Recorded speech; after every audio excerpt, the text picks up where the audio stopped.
Imagine Chaim Yankel is a wood chopper. He comes to his job every day, 9 to 5. He's a hard worker, barely takes a break. And he manages to chop down 5 trees a day. One day, Beryl comes up to Chaim Yankel and he says, Chaim Yankel, can I give you a little piece of advice? And Chaim Yankel says, what do you mean? I'm the best wood chopper around. 5 trees a day, let's see you do that. And Beryl says, no, Chaim Yankel, let me give you a little piece of advice. And he says, yeah, what do you have to say? So he says they invented something called an axe sharpener. If you sharpen your axe, you can do 10 trees a day with a lot less effort. So Chaim Yankel takes the axe sharpener, sharpens his axe, boom, 10 trees a day with a lot less effort. Rabbi said, when we talk about derech halimud, it's a very sensitive subject. People say, there isn't one way, there's no one derech. And you know what? That's true. In Hanami, it's correct. What do we associate derech halimud with? Derech halimud is generally associated with iyun, bikiyus, Reb Chaim, Svei Dinim. But what I want to talk about in a derech halimud is something a lot more fundamental and basic. I want to talk about certain habits that we have in learning. There's a very interesting phenomenon is that people in learning, even if a guy improves over the years and he gets better at learning Gemara and better at going through the sugya, but lamaisi, you develop certain habits and certain things that you do on a practical level I'm talking about. For example, you have the guy who starts reading the Mishnah and he has his Mishnah on the finger with the Rashi. Or you have the guy who likes getting first like a hekiv, so he runs through the whole thing just to get a general picture. You have the guy that asks the same type of questions every single time. So there's certain habits that we pick up in learning. And the shaila is if there are some bad habits, perhaps. If there are some things that we need to change. Now the shaila is you ask, why? Why change? Leave it alone. Everybody has their own way. And why is there a need to change? So maybe I would like to suggest that there are certain challenges that we have when learning Gemara. Everybody faces, when we learn Gemara, certain challenges. And I'm not talking about the challenges that people have when they start beginning to learn Gemara, those that, a new vocabulary, trying to learn the style of how the Gemara asks questions, the Gemara's answers. It's a whole new language, there's no punctuation. I'm not talking about those things. I'm talking about a guy who's been learning 5, 10, 15 years in Koilel. A guy, a Yeshiva Bacher.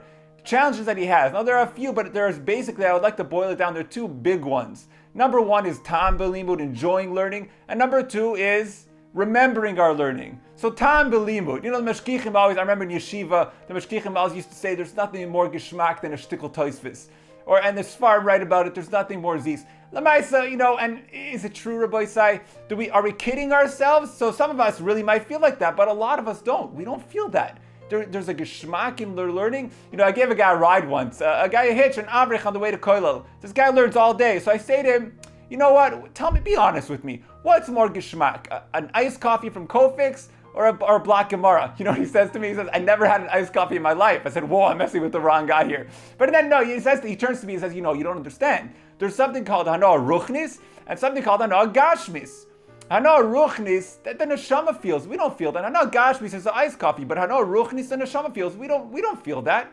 Rabbi say, I don't buy that. I don't buy it. Mesuki mitvash. It's a real, tangible thing. It needs to be there. Some people claim that they have a hanoah in learning, but I like to be mechag between what I like to call hanoah hasvia and hanoah sachich. Hanoah hasvia, is that, let's say a guy knows a whole masechta, Baal Per, or whatever, Shak Levataria, Maseches Beitz, whatever it is. So what's his geschmack? He has a hanoah hasvia. He has a hanoah that he knows a lot of Gemara. But a guy, how much of us have a hanoah sachich? When you say Omar Abaye, reflect the Gemara, ask the Gemara, breaking it down, is there a hanoah there? Is there a geschmack there? It's hard. It's very difficult. Is it possible to have a geschmack in the process of breaking down the Gemara? Rabbi said the answer is it is. It's very possible, and we can get there. We can get to a point where we're thirsty to see what the Ramban says. We'll save the Ramban for Einik Shabbos. We have to get to a point, and it's possible if we do certain things, to get to a point where learning gets to be geschmack. It's mamash possible. One problem we have to deal with, Tam Belimud. Problem number 2 is remembering our learning. It's a very sensitive subject, a very big problem. It's in one ear, out the other. It's like trying to collect water in a basket with holes in it. There's something like I like to call the midlife learning crisis. You sit a guy down, it's learning after 10, 15 years. Or a guy sits down himself and he says, he's been stagging away 10 years, 15 years he's learning, and he sits himself down and he says, what do I know already? How much do I know? You know, in the beginning of the journey, he sets out and he says, I'm going to do Chazorah, I'm going to know Shas, I'm going to know Masechtas. But he sits down after 15 years and he says, what do I know? You know, you sit a guy down, you say, you've been learning for 15 years, Zog Epis. Tell me something. Don't open any Yisrael.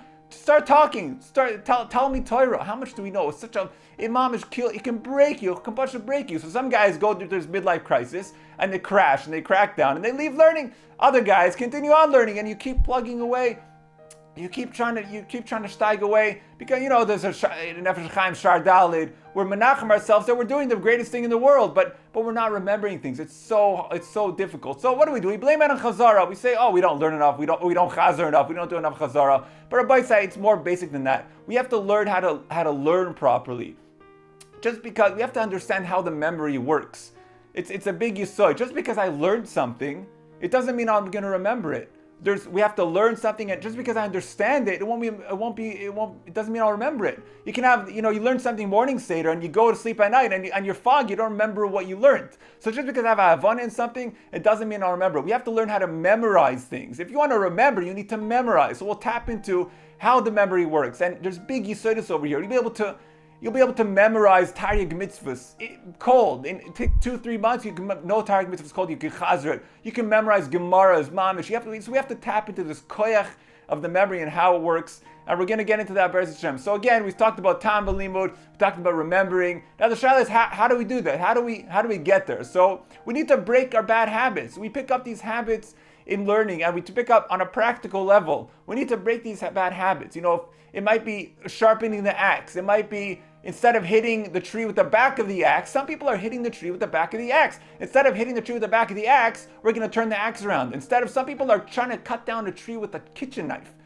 Take the kitchen knife and throw it away. Nobody talks about these things. A lot of the chizuk in learning is try harder, learn more, behasmada. But if you tell a guy who's trying to cut down a tree with a kitchen knife, try harder, work harder, he's doing the wrong thing, Pasha. So obviously most of us are not trying to cut down the tree with a kitchen knife, but on a certain level, we have to break these bad habits. So how do we do that? So Lamaisa, my whole life, I've always been obsessed with Derech Halimud. I know all the different systems, and you name it, I tried it. Kerem Yeshua, Talmud B'Yad Chavar Shas, learning the Mishnayos for 100 times, all these different things, and nothing really personally I connected with. It never really resonated with me. And then, Rabbi Isai, I discovered something called Darkei Gemara. A little safer, a little kuntris, you can almost call it. It's called Darkei Gemara, maybe Darkei Talmud. It was written by somebody named Rav Yitzchak Kan Panton. It's a pele that nobody ever heard of him. Some people have, but Rav Yitzchak Kan Panton. He wrote a little kuntris. He lived around 650 years ago. He lived right before the Inquisition, the Spanish Inquisition in Spain, in the 1400s. He wrote a little kuntris on how to learn Gemara, basic steps. All we have from him is a little kuntris, and it's extremely practical on how to learn Gemara. When I open the Gemara for the first time, what do I do? How many times do I read? What questions am I supposed to ask? How to learn Rashi. He wrote about how to learn Rashi. He lived 200 years after Rashi, and he wrote how to learn Rashi properly. It's a gold mine. So this Sefer Imam should change my learning. It changed my life. A lot of the Yesodis that we're going to discuss are based on this kuntras. They say the Chazon Ish was very mechav of this Sefer. The Chazon Ish, they say it was a derech. This is how the Chazon Ish learned. This is how the Gra learned. People want to say, but it's really it's how to learn. It's pashut basic steps how to learn. And I feel like it's we're not taught that necessarily. If you want to learn that, you have to go to Or Sameach. You have to go to a Baal Tshuva yeshiva, but you don't necessarily pick up these things. We're supposed to, but we don't. So I want to talk about basic things to break the bad habits, develop good habits in learning in Derech Halimud. Now you don't have to, it's not the system that you have to learn by, but there are a lot of nukudas we're going to speak out, major nukudas that we're going to speak out, and practical things that you can implement in your life, and you'll see it changed my life, it changed my poor Chavrus's life that I drove crazy about these things. We it changed how we learn, and it's geschmack. You come to Seder and you're excited to see what the Gemara is going to say. You're excited to see, and you remember. Oh, you can remember a lot. That's a big thing. So Tam Belimud will get, remembering Belimud will get. So Be'ez Hashem, we're going to get into the practical, but before we do, in the next video, I'd like to discuss a Yesod Gadol, which you have to, when you approach learning Gemara, you have to have this in mind, and you have to approach, there's two approaches we're going to talk about when you learn Gemara. We're going to get into it in the next video, so you have to approach the Gemara and in the mindset of a certain way, and if you don't, Lanias Daiti Mamish missed the boat. So Be'ez Hashem, in the next video, we're going to talk about the Yesod Gadol, and we're going to steig away Rabbi Isai.